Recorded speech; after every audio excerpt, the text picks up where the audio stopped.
Sentem-se, irmãos.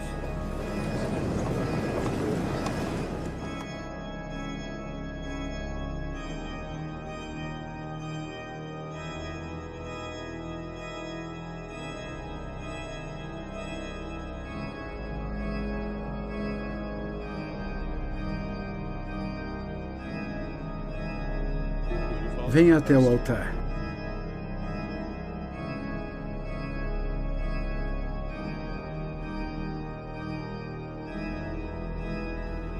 Com as duas mãos sobre a lei sagrada.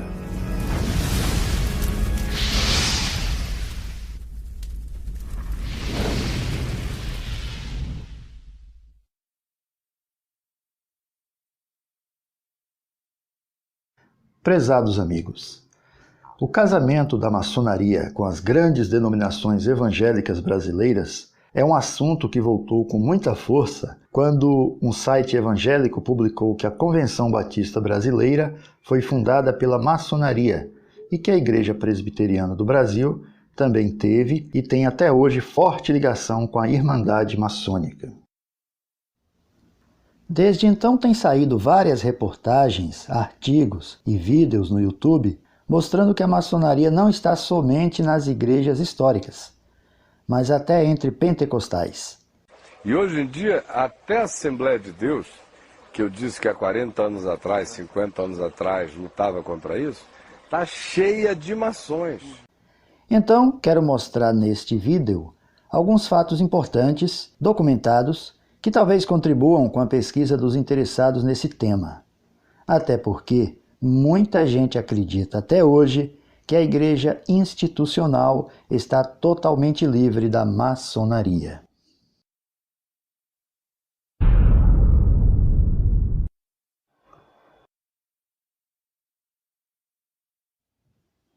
Este vídeo não tem a intenção de combater a maçonaria e muito menos defendê-la, mas somente sustentar a ideia de que toda sociedade secreta, por mais organizada e filantrópica que demonstre ser, é considerada, pela maioria dos cristãos, incompatível com os princípios do cristianismo bíblico. Para o Instituto Cristão de Pesquisas, o ICP, a maçonaria é definitivamente uma religião, embora isso seja negado por grande parte dos maçons. Já para os maçons, a Irmandade tem somente caráter religioso, como explica o venerável mestre Marcílio Rode, da loja maçônica Prosperidade e Esperança de São Paulo. A maçonaria tem um caráter religioso, mas não é religião. Enfim, é uma ordem, não diria secreta, eu diria mais uma ordem discreta, que busca aprimorar o ser humano em todos os seus aspectos.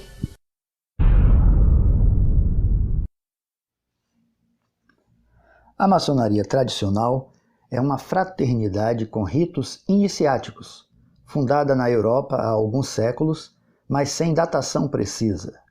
Maçons ingleses defendem que os seus primeiros registros documentais são datados de 1717 em Londres, onde existe, até hoje, a Grande Loja Unida da Inglaterra, uma espécie de quartel-general de um dos ramos da Irmandade, e tem vários rituais, segredos e princípios, além de uma vasta simbologia.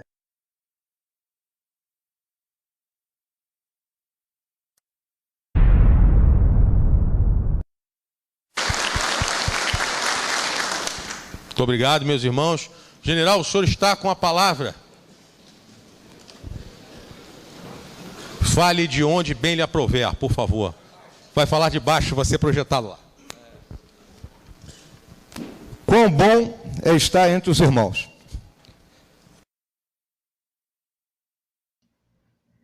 E onde a maçonaria está? Meu amigo, não se engane. A maçonaria está em todo lugar. Nos esportes, na política, nos tribunais, nas artes e, claro, nas religiões. Se você é membro de uma igreja evangélica ligada a um sistema de sínodos e concílios superiores, saiba que todos os indícios apontam para, se não um controle, pelo menos um monitoramento ostensivo da fraternidade maçônica. Talvez você até tenha ouvido um pastor ou líder de uma igreja afirmar, com muita convicção, que o seu grupo evangélico está livre de membros maçons ou mesmo de sua influência. E provavelmente esse pastor não está escondendo nada. A questão é que nem todos os pastores sabem como funciona a maçonaria.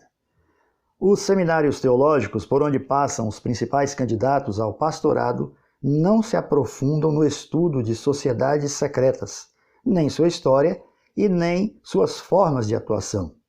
Às vezes, essas escolas até abordam esse tema na área de apologética, que é a defesa da fé. Mas não é comum que um seminário de teologia gaste tempo com isso. Além disso, nem todos os seminaristas se interessam por matérias assim.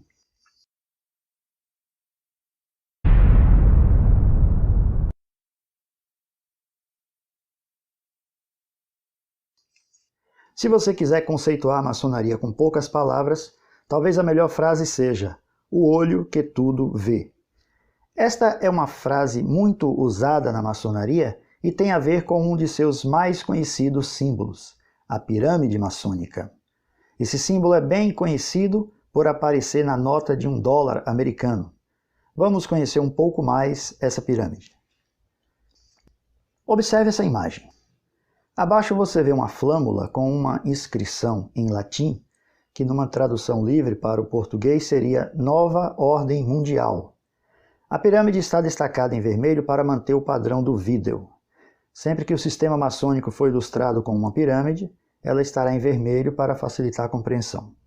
Perceba que o topo da pirâmide é independente da base, indicando a supremacia de quem manda em um sistema piramidal maçônico. No corpo da pirâmide, os tijolos são iguais. Estudiosos entendem que essa composição homogênea representa as classes inferiores, que servem apenas para sustentar o topo.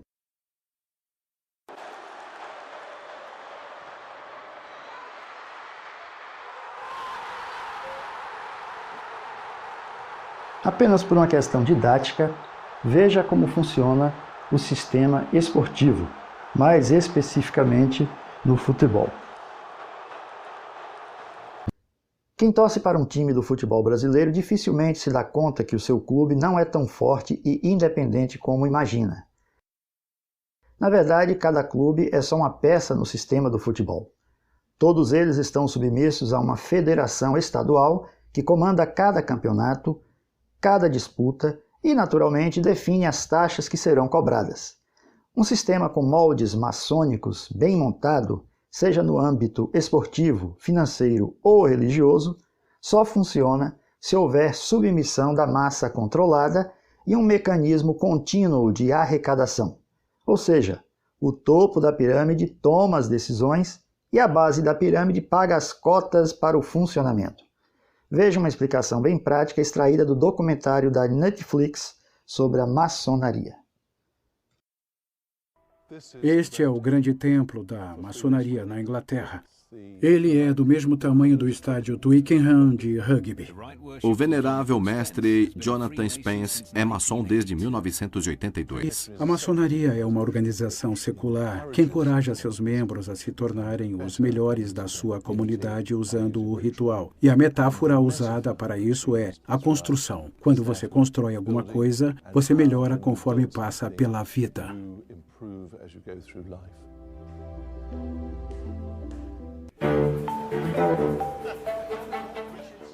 Hoje, Jonathan estará liderando um dos maiores eventos maçônicos do ano, a comunicação trimestral.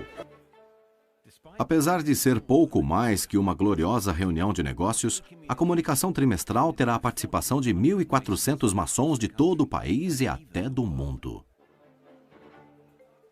Como vai? Estou representando o grão-mestre da Croácia. É um prazer. O prazer é todo meu. Obrigado. Bem-vindo a Londres. A comunicação trimestral é uma reunião formal de negócios e as decisões podem variar desde a definição das cotas para o ano seguinte até se é apropriado reconhecer uma grande loja de outro país.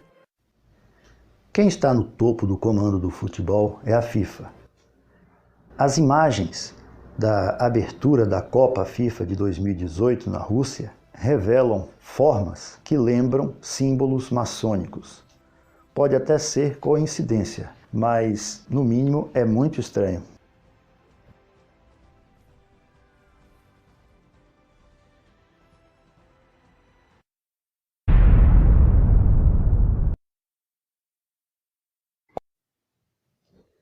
Como a maçonaria é uma fraternidade que preza pelos valores morais e pela ordem social, a sua atuação é muito ampla. Sendo assim, quero citar 3 organizações fundadas por maçons, ligadas à maçonaria e presentes em quase todo o mundo: o Lions Club, o Rotary Club e o Escotismo. O Lions Club Internacional é uma organização internacional de clubes de serviço cujo objetivo é promover o entendimento entre as pessoas, atender a causas humanitárias e promover trabalhos voltados a comunidades locais. Em 2015, o Lions contava com mais de 46 mil clubes locais em 200 países e quase 1,5 milhão de membros. O Rotary Internacional é uma associação de clubes de serviço cujo objetivo é unir voluntários a fim de prestar serviços humanitários, promovendo a paz em nível internacional e exaltar valores éticos, que são expressos através da prova quádrupla, que é basicamente um questionário de 4 perguntas reflexivas. Existem mais de 34 mil clubes Rotary no mundo, com cerca de 1.200.000 membros, chamados rotarianos. O Rotary também tem um rigoroso sistema de rodízio em seus cargos, impedindo assim que alguém se perpetue no comando. O governador anterior passa o bastão para o governador seguinte. Por isso a palavra Rotary, rodar, os cargos todos no mesmo dia. É coisa de Rotary. Rotary é grandioso. O escotismo foi fundado em 1907 por Robert Baden-Powell. Várias lojas maçônicas no mundo inteiro levam o seu nome.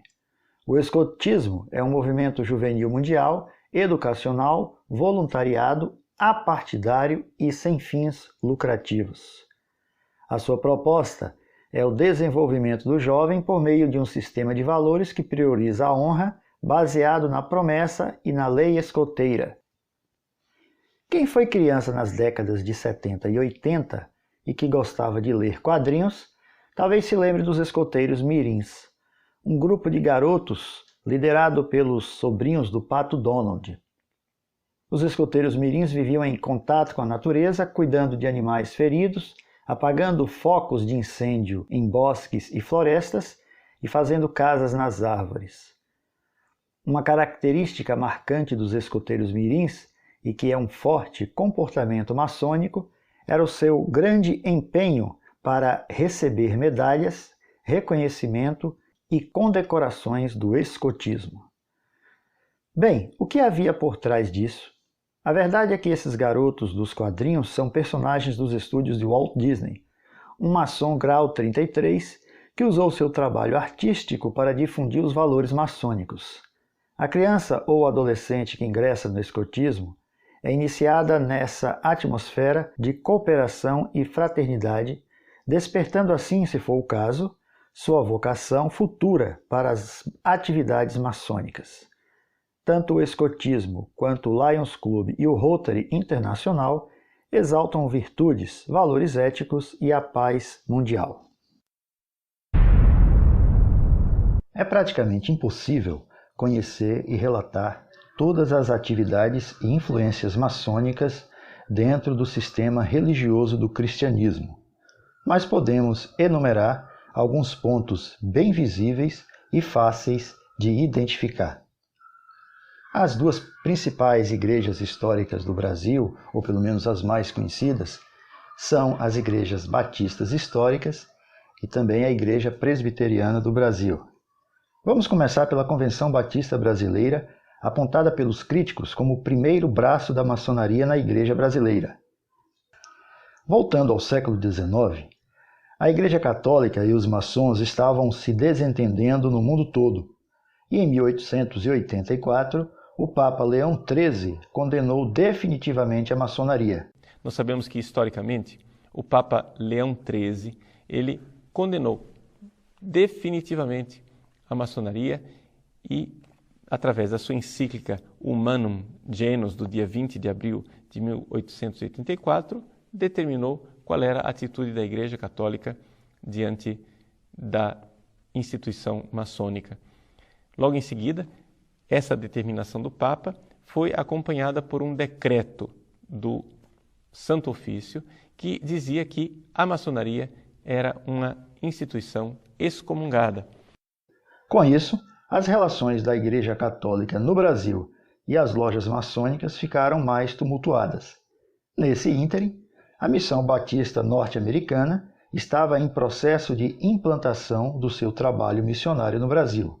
A maçonaria, forte interessada no enfraquecimento do catolicismo brasileiro, se antecipou nos Estados Unidos e, assim, os primeiros missionários batistas enviados ao Brasil eram também agentes maçônicos.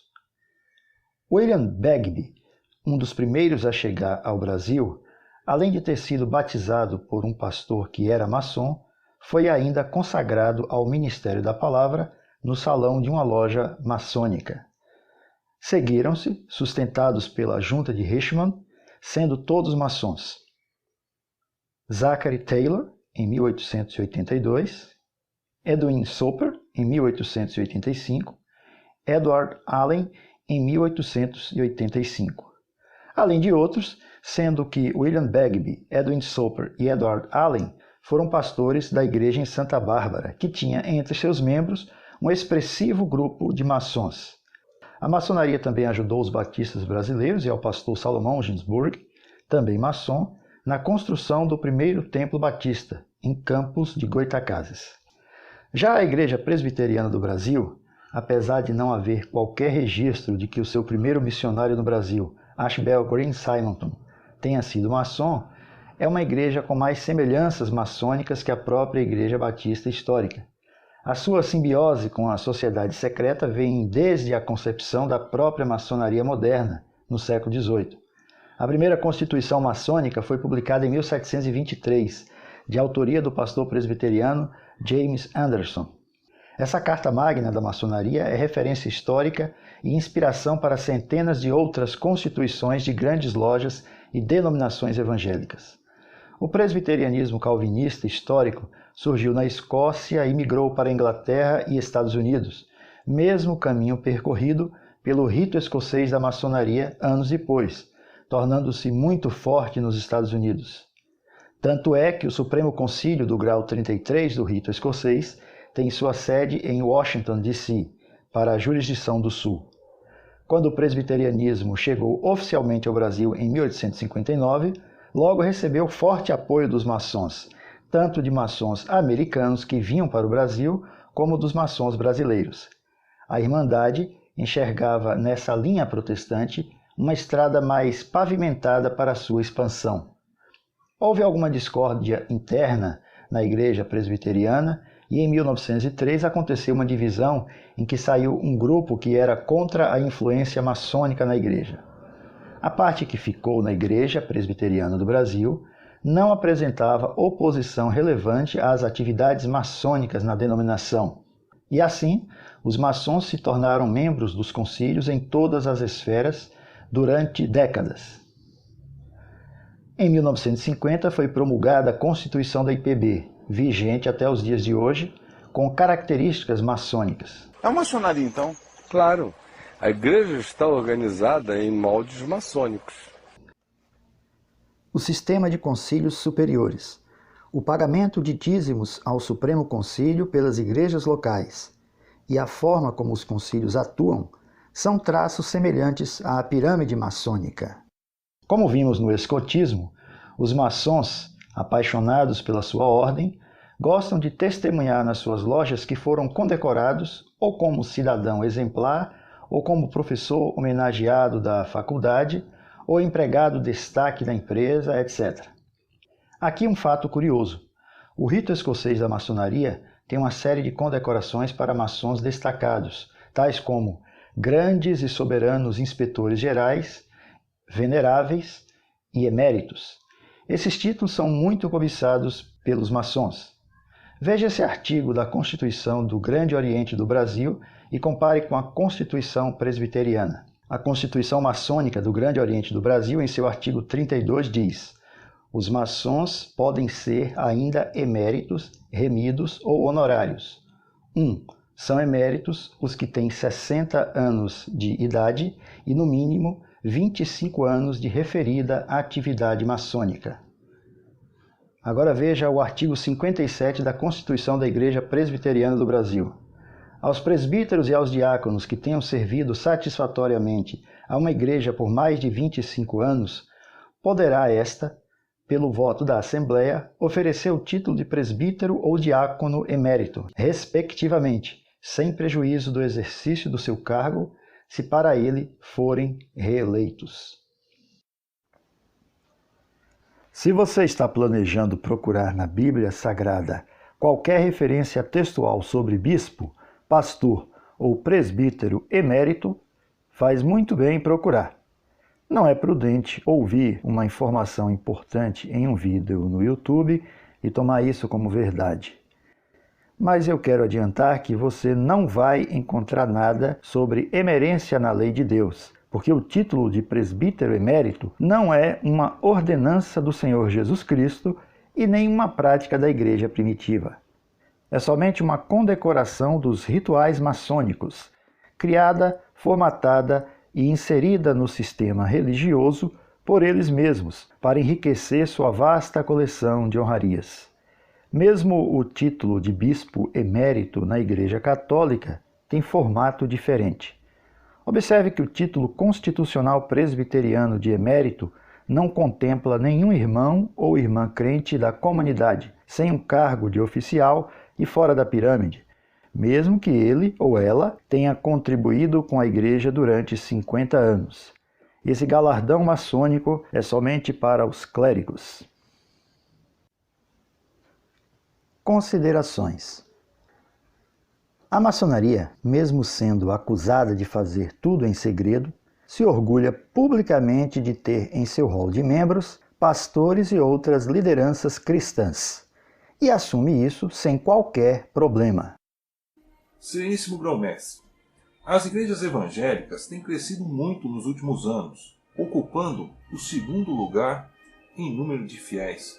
O senhor poderia nos dizer se existem pastores evangélicos maçons e como é o relacionamento da maçonaria com essas igrejas evangélicas? Muito obrigado por essa pergunta. Essa pergunta é muito importante. Acontece o seguinte, a maçonaria ela não é religião. A maçonaria é uma filosofia de vida.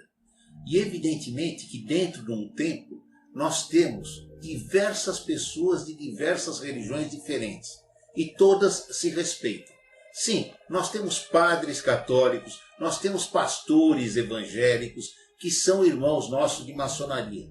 Eles trabalham porque dentro dos nossos templos nós temos um livro sagrado. E esse livro sagrado é a Bíblia, é um livro de moral. E nós temos diversos irmãos que fazem parte, que são evangélicos, que são católicos, que são budistas, que são maometistas, de todas as religiões. E isso é importante todos se reunirem no mesmo tempo. Outra coisa que eu quero deixar bem claro é que a maçonaria é a única que consegue congregar dentro de um templo todas as religiões. Mas, ao que parece, o sistema religioso, que sempre diz ser da luz, prefere não comentar nada sobre seu envolvimento com a maçonaria. É raro você ver uma igreja assumir essa relação. O Supremo Concílio da Igreja Presbiteriana do Brasil publicou em 2010 um documento dizendo: quanto à incompatibilidade com a maçonaria, o Supremo Concílio IPB 2010 resolve 1. Aprovar o documento. 2. Reafirmar a incompatibilidade das doutrinas maçônicas com a fé cristã. Desde essa publicação, está valendo uma recomendação às igrejas locais para não receberem em seu rol de membros nenhum associado de sociedades secretas, incluindo a maçonaria. No entanto, esse decreto levantou algumas perguntas, pois, por algum motivo não explicado, não houve recomendação a pastores ou presbíteros de deixarem também as entidades maçônicas, como Rotary Internacional e Lions Club. Ou seja, o maçom presbiteriano pode deixar a maçonaria e continuar como rotariano. Cuidado, meu irmão, cuidado, minha irmã. Enquanto o povo de Deus se dirige aos templos para adorá-lo e praticar a comunhão dos santos, muita coisa acontece nas sombras que os crentes não sabem. O Evangelho do Senhor Jesus Cristo é simples. Nós é que complicamos. Peça discernimento a Deus.